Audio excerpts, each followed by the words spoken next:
I am so thrilled to have you today. I'm going to ask this question right out of the gate.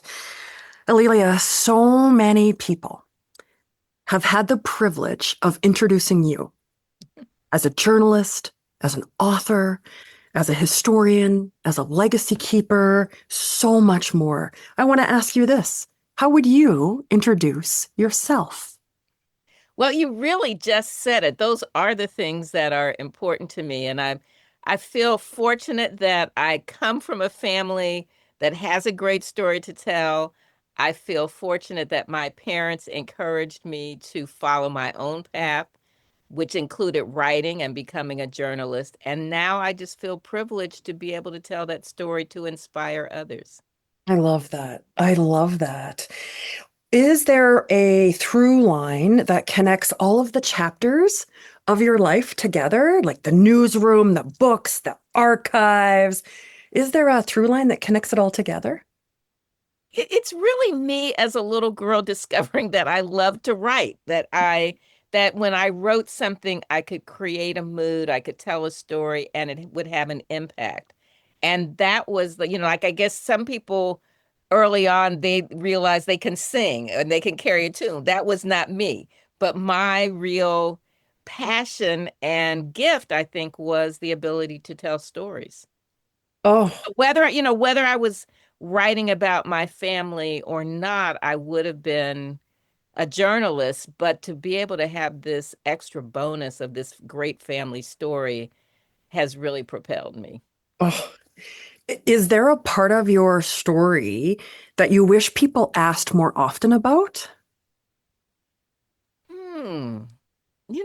So I think it's sort of people are obviously most curious about Madam C.J. Walker because she's the businesswoman, the pioneer, the millionaire, all of those things. Had a big impact on a lot of people's lives.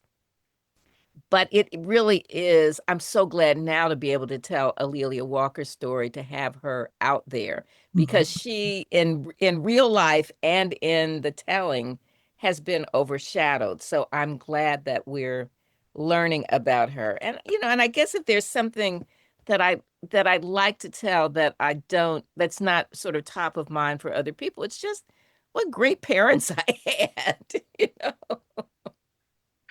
Tell me a core memory of your mom and of your dad, and then what they as a couple taught you. Mm. Mm. So they were just really lovely people, both really accomplished. My mother was vice president of the Madam C.J. Walker Manufacturing Company when I was growing up, though the company had really was not a major player in that space by the late 50s and early 60s. But she was also very involved in politics, in raising money for political candidates. She was elected to the school board. So she was a real force, and then just a great party giver. She really entertained well. Every year during the weekend of the Indianapolis 500, she would give a big party. And I remember her being a great hostess as well as just a really good human being, but also with a great sense of humor. And she did not suffer fools. So she was multidimensional. Mhm. My dad was president of a company, Summit Laboratories, another Black hair care company, but also was very involved in civic activities. And then my mom died in early 1976, and I had my youngest brother had just turned 11. And so Mhm. my dad had to do some pivoting, and he became the founding CEO of an organization called Center for Leadership Development, which has now had three generations of young people in Indianapolis. It's the original person, then their child, and then their grandchild who learned leadership abilities. And now this organization gives more than $1 million in scholarships. So it was interesting to watch my dad make that pivot and really model that for me. But we had great fun on vacations. And both of them really encouraged me to do the thing that I love. And so I'm just forever grateful for that. Nobody said you need to do this, you need to go in this direction. It's what is it that you love? Oh, I love that. I love that. What's one value that you carry as a little piece of you inside of your heart that represents your mom and your dad? Leadership and civic engagement, being involved, giving back. That was very key to what they modeled for me and what I, could really carry with me. Oh, I love that. I love that. So, before you were the keeper of your family story, which is incredible, and we're going to get into that, you were telling stories of others. What was it like working in places like NBC News or ABC News? It was a wonderful ride. And I started in at NBC in 1976 after I graduated from Columbia's School of Journalism.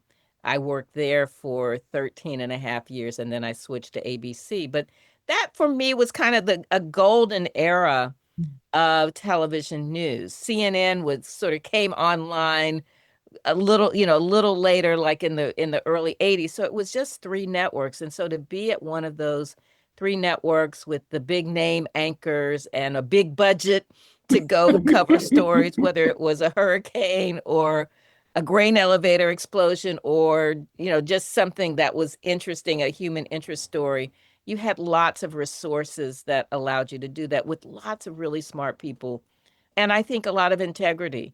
I Yeah. was really fortunate in journalism school to have Fred Friendly as one of my professors. Fred Friendly is most well known as the George Clooney character in Good Night and Good Luck. Oh, you're Even though kidding. you're right. So though Fred did not look anything like George Clooney, but that's who George was. That's who Fred was. He was Edward R. Murrow's producer. So I learned from him and I learned some of the really important core Hmm. tenets of being a good journalist and telling a story properly, having the facts, not sharing rumors, not telling lies. And so I feel fortunate that Very I was important. there during that period of time. Hmm. It was and just to be around so many smart colleagues. I feel like that was a workplace where everybody was smart and almost everybody, because you never have everybody, but almost everybody was really trying to do a good job and to be of service to the Hmm. public. Hmm. Hmm. Well, it sounds like you learned a lot of really good leadership markers from that time. What was it like navigating like high pressure, high stake environments? Because it was the heyday, I think, of news. It was everything that we aspired to. It was that trusted source. Mhm.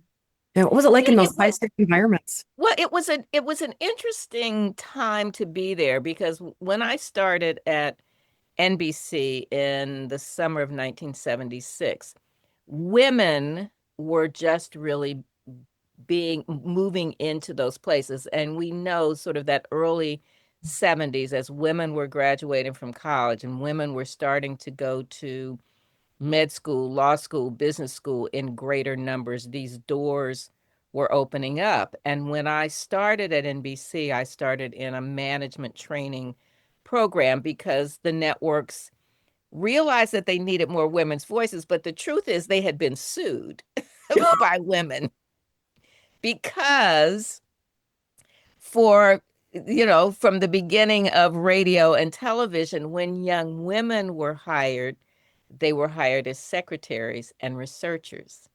And Mhm. young men were hired as desk assistants, the entry level job, and assistant or associate producers. Mhm. So 10 years later, the women would still be secretaries and researchers helping to build the careers of those young men who now were producers and senior producers and executive producers and executives of the network. So Mhm. women sued. Women sued Newsweek, they sued some of the local stations. And I was a recipient of those doors opening. So for the first time, there were women anchors because people had said for years, oh, women don't have authoritative voices, so they can't anchor the news, they can't be reporters, they can't cover war zones. Women don't have the ability to manage people, so they need to stay researchers. So I came through that door, and it has been amazing to me to watch what's happened over these last 50 years and exciting to see how women have navigated this space. I bet you go from having absolutely no access to having total immersion. Hmm. And Incredible. and I was very lucky to have some great mentors. Mm, Um, so, while it was new to have women and new to have African Americans and Latinos and Asians in these spaces, which had really, we had been excluded from. And there were some people who gave you grief, who didn't really want you there. But I was fortunate that I had enough people who were my champions. One person in particular, Art Lord, was the bureau chief in Houston. Art was a New Yorker who was now working in the NBC's bureau, and the correspondent George Lewis, who became, many people still remember, who I used to watch television, still remember George, a producer, Donald Critchfield, and a great camera crew. The two cameramen were kind of wizened, veterans, and they said, you know what, Will, if you don't act like you know everything, we will teach you. And they did. They were very kind to me. And so I had an opportunity, which is what any young person wants. You have the opportunity to shine, but you also have the opportunity to make mistakes without them being fatal. yes, you have the. Isn't that an incredible gift to give someone else? Is the space in which to make mistakes and not be judged for it, but be rewarded for it because the lessons in the learning. Right. Yeah. I mean, I remember one night we were in Houston, and you always had this late night feed, what they called the feed. And so if you would cover the story during the day, you needed to, on the telephone lines, this is before internet, all of that. You had to you had to edit the story and then feed, quote unquote, feed it up the line to New York so it could be on the 11 o'clock news. It could be sent out. And I was working with a correspondent, and we missed the feed. Uh, And oh my God, I thought my life was over, not just my career. I thought my life was over. And, my colleagues said, okay, that was a mistake. Everybody's been there. What you do tomorrow is the test. Do you get back on the mm, horse? I wish more people created space and had the grace for others to do so. Mhm. And I Mm, never made that mistake again. That was important to be able to have that happen. I bet. I bet. I bet. At some point, you chose to step into your family's legacy, but also to tell it really truthfully, not sort of romantically, as you've said. So, what made you decide that it needed to be the truth? And what made you decide that the time was now at that time? Mhm. Yeah, I had, when I was in graduate school at Columbia, in the fall of 1975, my advisor, Phyllis Garland, at that point, the only Black woman on the faculty, because again, we are in that moment in the mid 70s where these doors are opening up. People are being hired who had been excluded before. And Phil and I sat down to talk about the topic for my master's paper. And your master's paper is a big deal. You're supposed to, really have some important topic. And I gave her some cliched, tropey topics. And at the end of the conversation, she said, "Your name is Alelia. Do you have any connection to Madam Walker and Alelia Walker?" And I'm Wow. sure Phil knew the answer. She'd been a reporter for Jen and Ebony. Her mother had been editor of the Pittsburgh Courier, a well known Black newspaper. But I was not talking about that. I didn't think anybody else was interested in my family necessarily. And when I said to her, that's my family, and she said, "Well, that's what you're going to write about." So it was Phil validating for me that there was something there. And really, this was again early mid 1970s. Very few books by or about Black women for sure were being published. And so I didn't think anybody wanted to hear this story. But Phil put me on that path, which ended up being a parallel path where I was working as a producer and doing that career piece. But on the side, on the holidays, on the weekends, I would interview people or I would do the research. Mind you, before the internet, before digitization. So I would have to like go to Chicago to see the microfilm of the Chicago Defender. But I really did have this parallel life where I was building my skills in network television news as a storyteller. And I think ultimately in service of being able to tell this family story. Oh, And well, when you ask me about, telling the truth, so yes. this is my journalism self. When that same year when I was in graduate school in New York, I went to Indianapolis where I had grown up, to spend time with my family. And my mom was in the hospital with lung cancer. And at 23, well, the idea of terminal, it really did not compute with me. And so I was telling her about this paper I was writing, and she was excited that I was doing this. I think she'd always known that I was supposed to tell this family story, though she'd not pressured me about it. And I said, Mommy, I'm starting to find that, Madam Walker's not perfect. I don't know, I think it's maybe she'd had a divorce or something, but whatever. It's something that sort of, I'm like, oh, how do I tell this story? And I said, what do I do about that? And she said, tell the truth, baby. It's all right to tell the truth.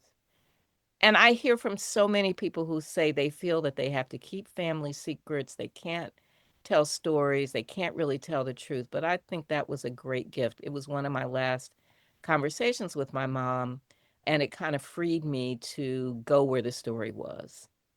Mm.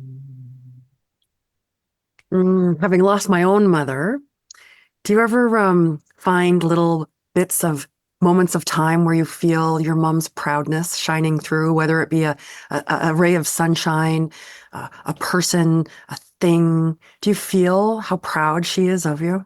All the time. Oh, I love All that. the time. I And certainly love. with this book, that I know, she's the book is dedicated to my mom, my dad, and my grandparents because each of them played a role. But yeah, my mom shines through all the time. And I live in Washington, D.C. She went to Howard University, and so some of her friends from Howard, who are now all in their 90s, but when I first moved here, they really took me under their wing. They welcomed me. They made me feel like a daughter. And so I've had sort of the warmth of those relationships for all of these years. Oh, so blessed. But I think it's probably a good hallmark or marker of how you were brought up and what was important. It sounds like you embody your mom's values and make them. I hope so. I hope so. In many ways that, just the idea she was so smart. What I didn't get from her, she had the science and math gene. And I didn't get that. She What majored in gene did you chemistry and get? business. But so I didn't get that part. But the idea she always put other people at ease. Mm. She was able to talk to everybody. And it's not like she was perfect, and it's not like she didn't criticize some things. And Mhm. she called a thing when she saw a thing. But I feel like I have that gift. Yes. Again, I can be, crazy sometimes too. We all can, and there's fun in that too. And there's sometimes you have to do that. But it is so, I mean, I do remember her saying to me, it's easier to smile than to frown. And I have found myself, I've just noticed this, sort of within the last few weeks, that when there's an opportunity to say something nice to somebody, because we're all experiencing, it's kind of chaos at the moment. And that if you can, make somebody else feel better, and then you will get that back. I had a really interesting experience on the train Mm. on Sunday. I'm on the train a lot between New York and DC. Conductors come through, and, mostly they just check your ticket and they move on, and they might grumble or whatever. There was a woman, it was a Black woman conductor, and she came into the car and she said, I like to say hello to each car. I like to make sure that you are doing fine. I like to see that everything is going well. And with each person, she said, hello, how are you? I had never seen that happen. Wow. And that just kind of put people at ease, but also those who want to be cranky, it gave them no opportunity to be cranky. And I thought, boy, what an amazing, the psychology of this is brilliant. Mm-hmm. Mm-hmm. Mm-hmm. And I wonder if she sees it as psychology as we see it, but if she sees it just as being true to herself and Well, I wanting to think spread she, joy and goodness into others. yeah, I think that is probably true. But it's sort of like, okay, this is where I'm coming from, Mm-hmm. and I am hoping that you will be Mm-hmm. the same. Do unto others Mm-hmm. as you would have others do unto you. The golden rule still works. So Yeah. for most people. Yes. I've always anchored, and I teach this and I talk about it everywhere. It's never about what you do, it's about how you make people feel. Absolutely. So important. So important. We have to take that so seriously and we have to move with intention because you never know how someone's going to interpret your energy. Right. You have to be very intentional with that. Mhm. You do. You've lived many beautiful versions of yourself: reporter, producer, author, truth teller. What is one season or one chapter that looked really good on paper, but really didn't feel good on the inside? Such a perfect question. Mm. So, it is, I have had this amazing career in network television news, and I've had a lot of opportunities and great relationships. But Allison, you never get through 30 years doing anything without some bumps. And so I have had a couple of situations where I've had people who were my, bosses or, the managers, and for whom I could do nothing right. And it's like had maybe two or three, situations like that. But each time that happened, I would talk with my dad, who would give me advice. But one of the things that came out of those situations where I felt like I was being thwarted, I couldn't get out of the box. That's when I really began to lean into some of my volunteer activities. And Mm. I became involved with my college and with my graduate school in alumni activities. And those situations allowed me to continue to develop some leadership roles Mhm. and to learn some things, to network with people, to build some relationships that continue to be important in my life. So it was like there, I may get find a door closed here, but I see a door open there. And I was a trustee at Radcliffe College. I was involved with the Harvard Alumni Association on the nominating committee. I became, involved in sort of reworking the Alumni Association at Columbia's J School. And then I became a trustee at Columbia.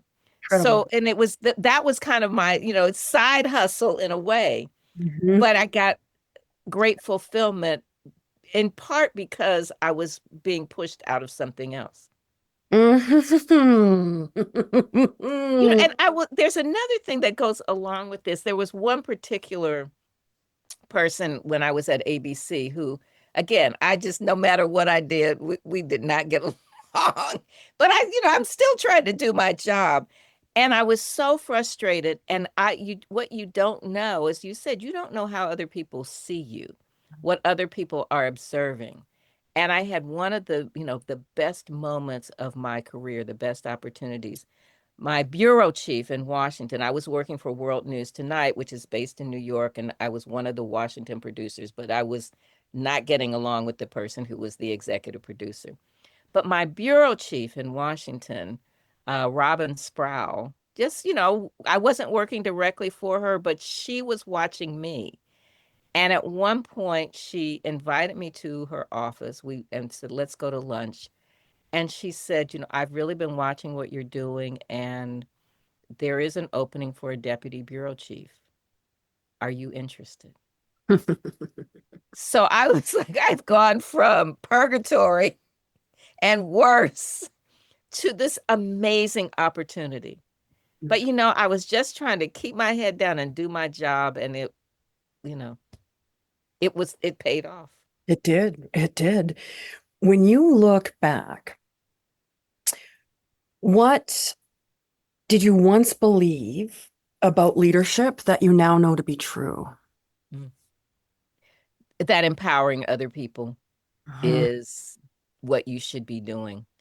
Can we And can we unpack that a little bit? mhm, mhm. And the reason why I ask that is because I think a lot of words have lost its meaning. True. And I think that empowerment has been so bandied about. It kind of has lost its meaning. So when you say empowerment, what does that mean to you? How does that show up?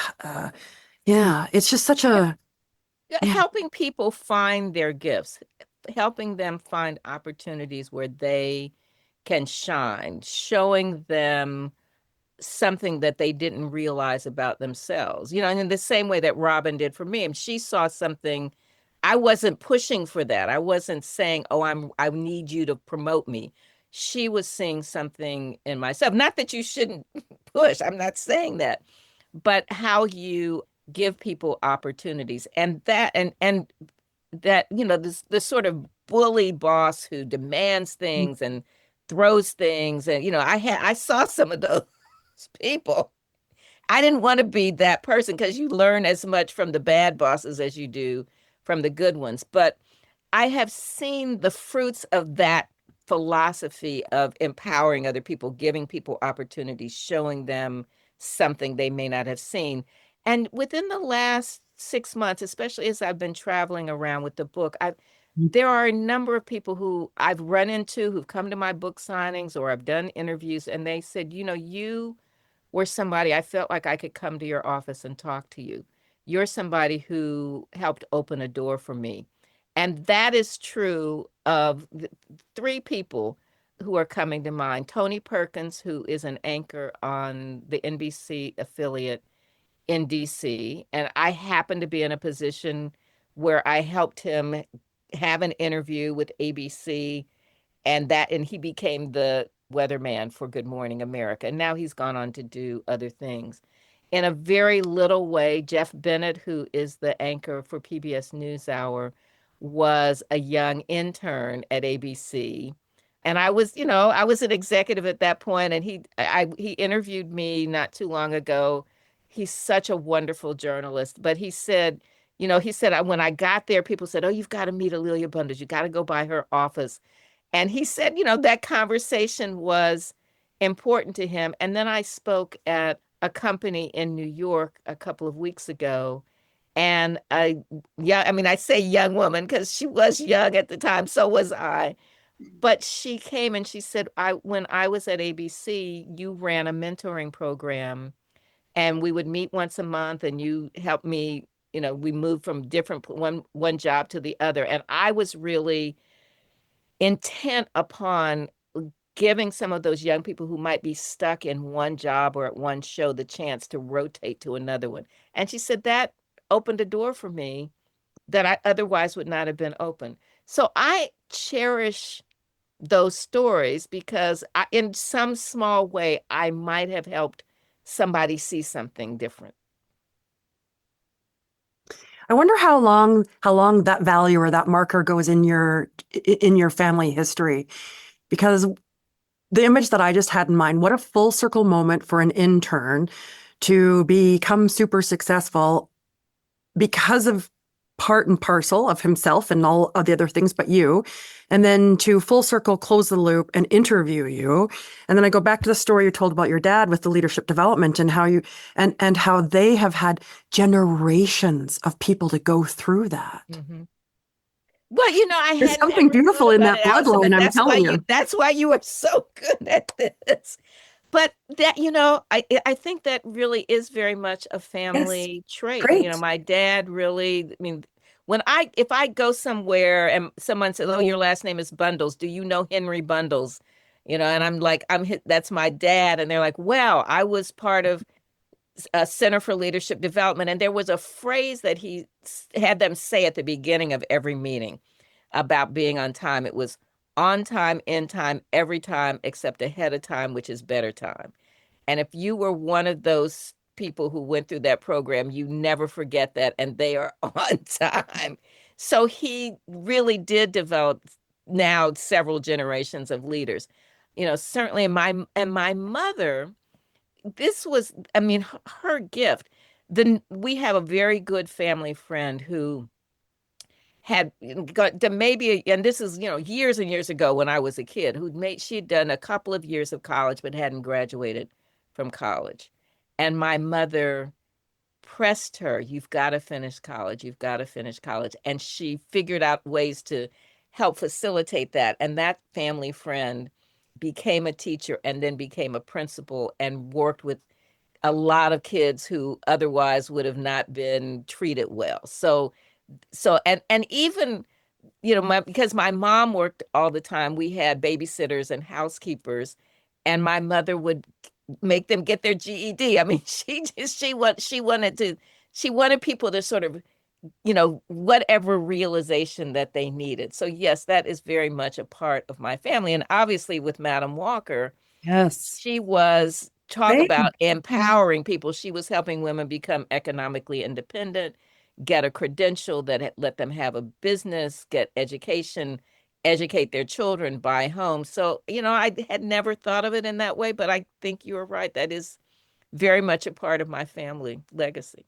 Well, and you think about the challenges that, in the 70s, as you say, in the 80s, that even in the 2025s we're in. Well, there we are. But you think about that, Madam Walker, her lifespan was what, 1880, no, 1860 something to 1919, 1920. 1867 to 1919. So And just so 51 years. you think about that and what that was like. We didn't have cars back then. Mhm. All of the modern luxuries, and that in itself is incredible. Right. Oh, oh. What do you wish more leaders said out loud? That everything is not easy, that they've made mistakes. Mhm. Yes, and that perfect is a fallacy. There's no such thing Mhm. as perfect. And yes, yes, and you can't agree with everything because you can't even agree with yourself half the time. Right.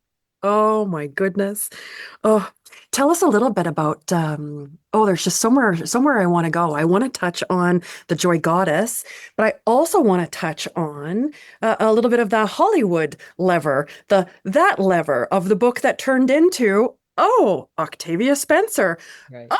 Netflix. Oh, Yes. So, listen, Octavia Spencer was great. It was a four-part series on Netflix that was a Warner Brothers production called Self-Made that aired in March of 2020, right when the pandemic shutdown was happening. So a lot of people watched that first weekend because they couldn't go anywhere else.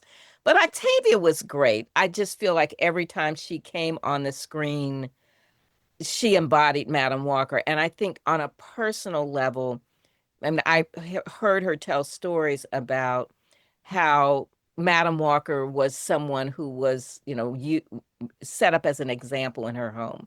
So mhm. she really appreciated Madam Walker's legacy.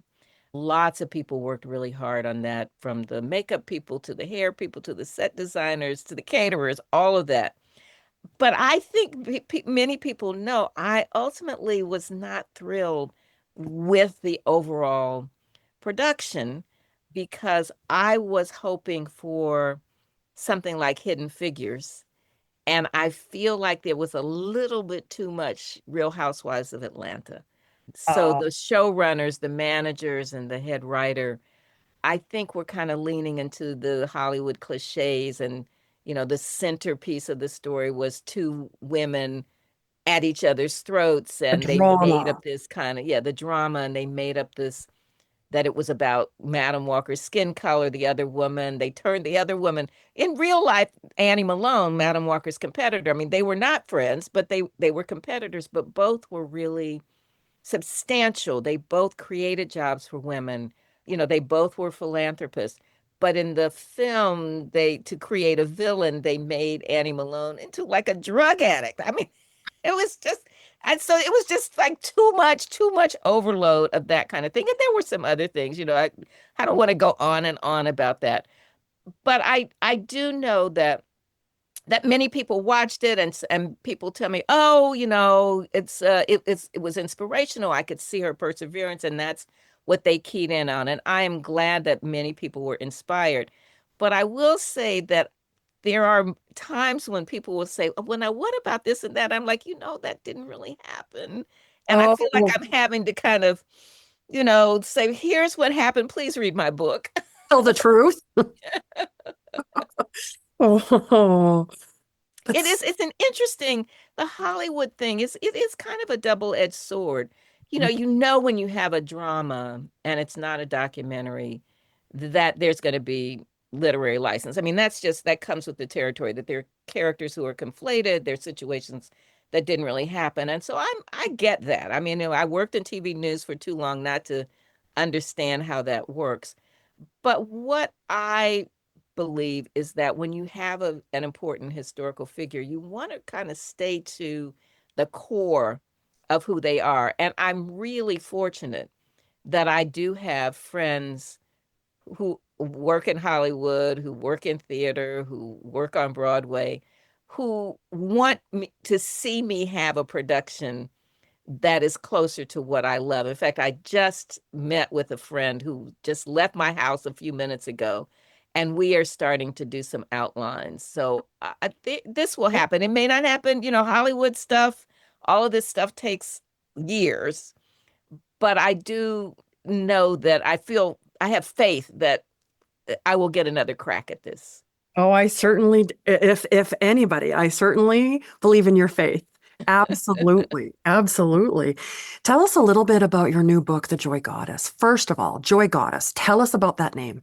I know. I couldn't resist.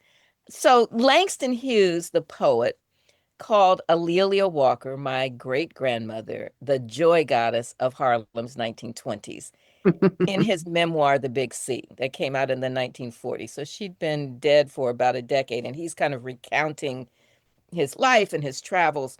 And he wrote about her parties. He wrote about being at events at her home. And that was the name that he gave her. And he did that because of these great parties, because people always had a good time, but also just her personality, how welcoming she was.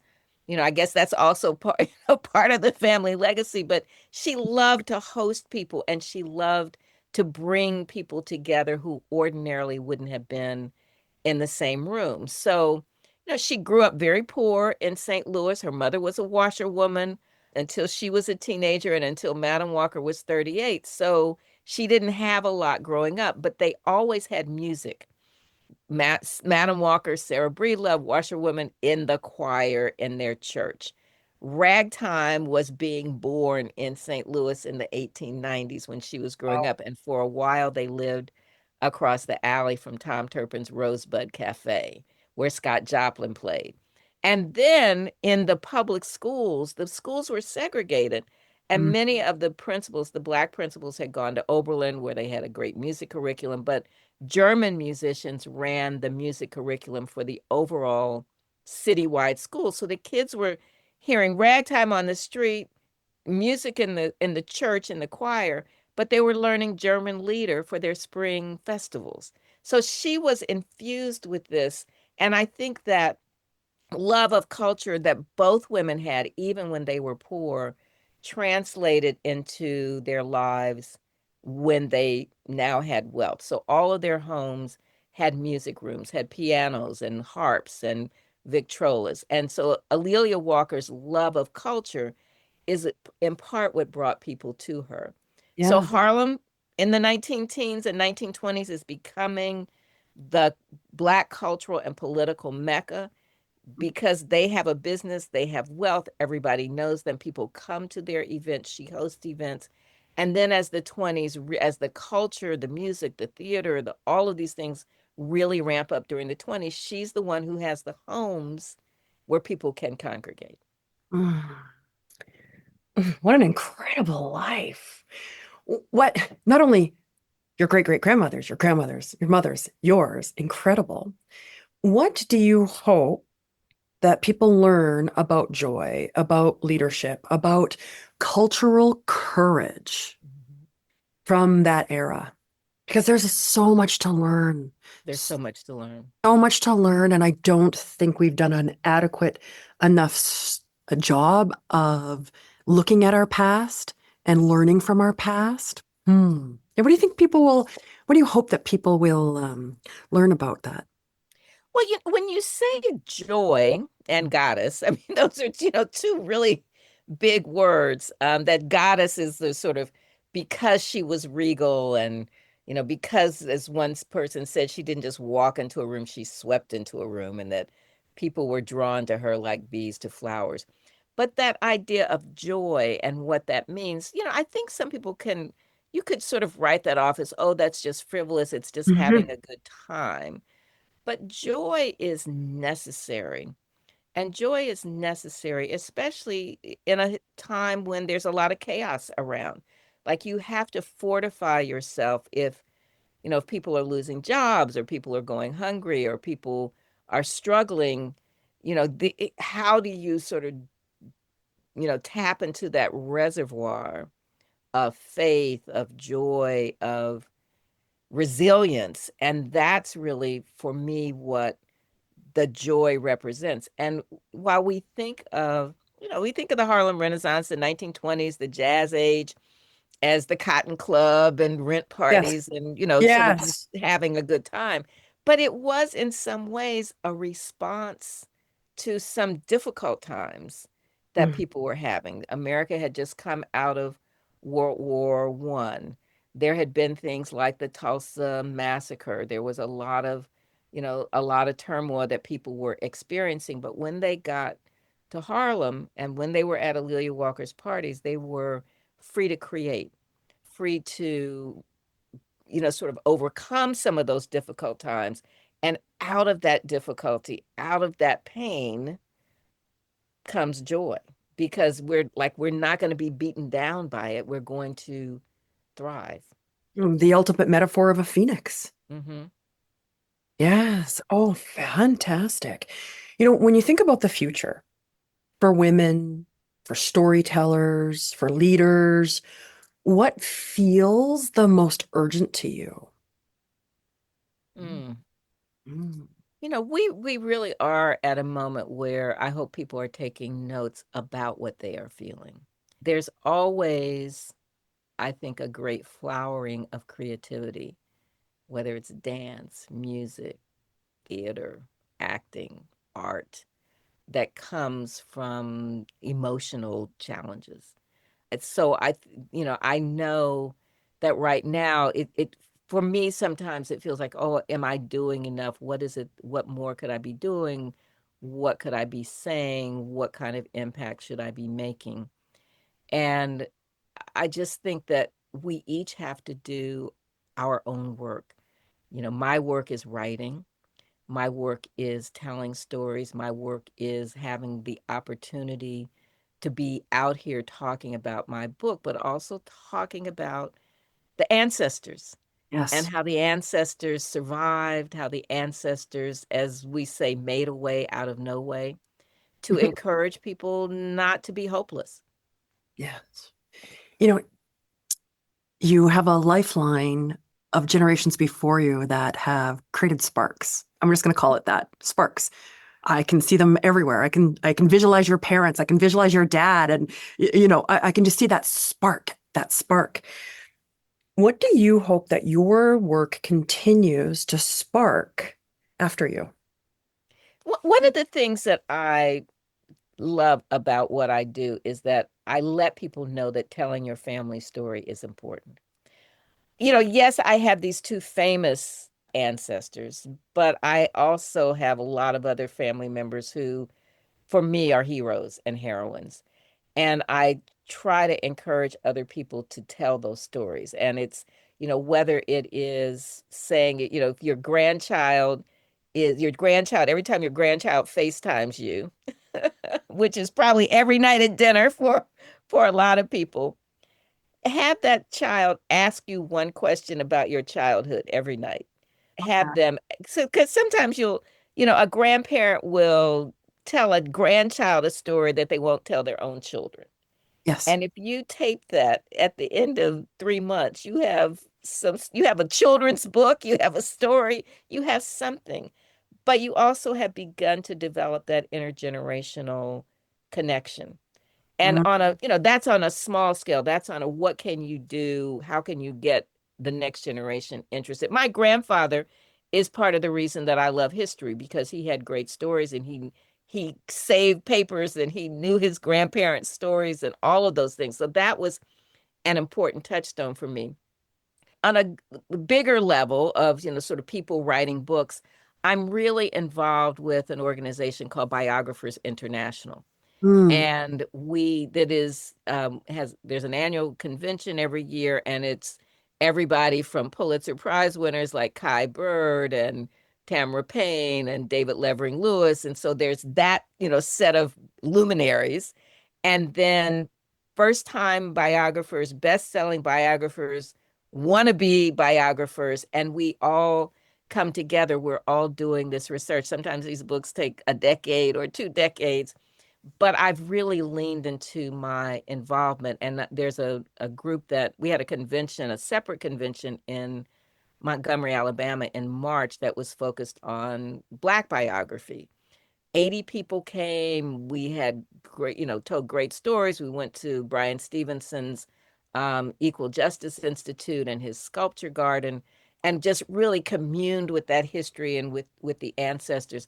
And out of that conference, a smaller group meets once a month now on a roundtable to talk about African American biographies. And there are other groups within bio that talk about women's biographies and military biographies. So, different people are doing different things. But I've been recruiting for that group, and it's just, I feel like I'm a magnet to people who are want to write their family stories or want to write about somebody and they're not quite sure where to go. And I feel like that's part of my job now is to mentor people and encourage them. There you go. There's another spark. There's another spark. Oh, there's another spark. Ready for a lightning round? Okay. Okay, okay, ready, ready, ready. One word that you think describes leadership today. Depends on who the leader is. The leaders, the leaders I like are courageous. The leaders who give me anxiety are bullies. Yes, yes, yes. And isn't it interesting that nobody gets a hall pass in that? Startup, scale up, enterprise, for profit, non for profit, political. There's the two sliding scales. Yes, there is. And Yes. there can sometimes there's a little bit of both in some, but some people are that scale is tipping. Yeah. We have to help them tip it right back. We have to help them Right. find some balance. Okay, this one might be challenging for you. That A one was challenging. oh, they're just going to get even better. You ready for this one? A book or a story that has changed your life. I would say the first book that I remember changing my life, The Souls of Black Folk by W.E.B. Du Bois. Oh. It's a small book. He wrote it, I think, in 1903. I read it when I was a senior in high school, and I was really trying to understand race in America. And Du Bois was my intellectual hero for a long time because he was so eloquent about describing America and describing the position of African Americans in Yeah. this country. Oh, and that was in high school. That was in high school. And, Amazing. and so, I mean, for context, I mean, I know this is a lightning round, so I'm turning this not into lightning. No, But but we're sparking after the lightning, so this is great. But so for context, Yeah. I went to really excellent public high schools in the suburbs of Indianapolis, Okay. Washington Township. Started in first grade. My mother was president of PTA in elementary school. I was a really good student. I was a student leader. I worked for the school newspaper. That's how I learned to be a journalist. I was on student council. So I was really super, super involved. But the schools were large and great public schools, but predominantly white. So when I started first grade, there were like 12 Black kids in my school. And ultimately, there were more. And then when I was in high school, a really big public school with, I think, like 3,200 students, three grades. So, and it was maybe 4 or 5% Black. Mhm. but I was very involved in everything. And I was elected to vice president of student council my sophomore year to serve during my junior year. And the election was on April 4th, 1968, the same day that Martin Luther King was assassinated. And that was an opportunity to try to bring people together, but it also did kind of bring out the worst in a few parents who were not happy about me being elected. And so during that next year, I kind of experienced a little pushback that I had never experienced before. And then I ran for president of student council the next year, and I was booed during my speech, and I lost by a few votes. Interestingly, the principal of the school, who was not really a fan of mine, his son ran for vice president of student council, even though he hadn't really been involved in student leadership. So I was feeling, as we say, some kind of way Mhm, about what was going on. mhm. And I was really trying to understand, where that blowback had come from. And so when I read The Souls of Black Folk, it helped me, Understand. both intellectualize and understand where that strain of Mhm. American history was, Yeah, not accept, but understand. but understand. Yeah. And understand that that was not everybody, Yes. but understand where that came from. Hmm. Hmm. Okay. One piece of advice that you'd give your younger self. Learn a foreign language, become fluent in, in a foreign language. I did French just well enough in high school that I tested out in for college and I didn't have to take it. But Yeah. my dad had told me, you should become fluent in a foreign language. He wasn't, but he just said that would open some doors. And because I tested out, I didn't want to get up and go to the 7 a.m. lab in college. And I really wish I had become fluent. Well, you still have lots of time. I still have time. Okay, well, And put my put in college this. roommate Yeah. grew up in Richmond, Virginia, studied Russian in high school. When she got to college, she decided she wanted to learn Chinese, became fluent in Chinese. She's still speaking Chinese. And she's also done an immersion in Spanish and she's done Arabic. So she's, I vicariously living through her. I love that. Okay. One song that always lifts your spirits.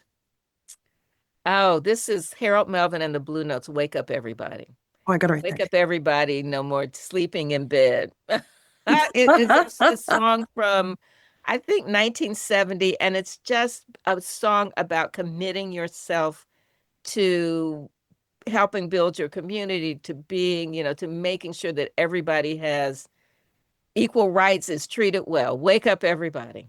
Wake up, everybody. Oh, well, That's this, my walk-on song. When people ask me, what's your walk-on song? it's my walk-on song. Wake up, everybody. Oh, I love this. I love this. What would be, as we finish this, what would be one thing that you would want to impart to our listeners about life, about journey, about resilience, about finding joy and knowing that joy isn't a frivolous word, that joy is birthed through the challenges, and we have to go through those challenges in order to find that joy. What's one thing that you would wish upon the world? I wish that people would volunteer, lean into the things that they love. I mean, I am on a number of advisory boards. I'm at the point now where I don't want to be the boss anymore. I don't want to be I don't want to be the leader, the chair, the president.